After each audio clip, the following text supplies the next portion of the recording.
High, আমি আবির। আজকে এসেছি তোমাদেরকে নতুন একটি প্রেমের গল্প শোনানোর জন্য। পুজো এলো, ভালোবাসা হারালো। শোনো, এই ছবিটা দেখে মনে হচ্ছে পুজো এসেছে কিন্তু আনন্দ আসেনি, তাই না?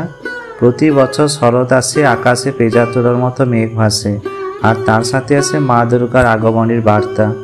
বাঙালি মনে তখন আনন্দের ঢেউ। নতুন শাড়ি, নতুন পাঞ্জাবি, প্যান্ডেলে প্যান্ডেলে ভিড়। এসবেরই মাঝে কোথাও যেন লুকিয়ে থাকে আমাদের ছোটবেলার পুরনো স্মৃতি আর কিছু অসম্পূর্ণ গল্প। আজ সপ্তমীর রাত, প্যান্ডেলের আলোয় ঝলমল করছে চারদিক। আমি হলুদ পাঞ্জাবিটা পরেছি যেটা তুমি পছন্দ করতে। চোখ খুঁজছিল তোমাকে, জানি তুমি এসেছো। লাল পেরে সাদা শাড়িটা পরে প্রতিমার দিকে তাকিয়ে আছো, ঠিক এই রকম এক অষ্টমীর সন্ধেবেলা। গত বছর ভিড়ের মধ্যে তুমি আমার হাত ধরে বলেছিলে, এই ভিড়, এই পুজো আর এই তুমি আমার সব থেকে প্রিয়। সেই বছর প্রতিটি আরতি, প্রতিটি অঞ্জলি ছিল আমাদের ভালোবাসার সাক্ষী। কিন্তু আজ সব অন্যরকম। আমরা দুজন একই প্যান্ডেলে, তবু একে অপরের থেকে শত হাত দূরে।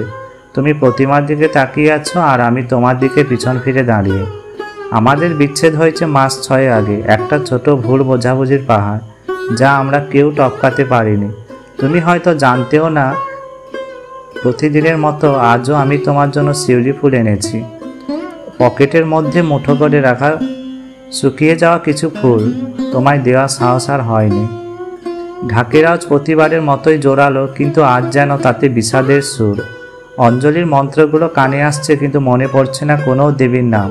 শুধু মনে পড়ছে গত বছর ঠিক এই সময় তুমি হাত বাড়িয়ে আমার হাতের ওপর আলতো করে আলতা লাগিয়ে দিয়েছিলে।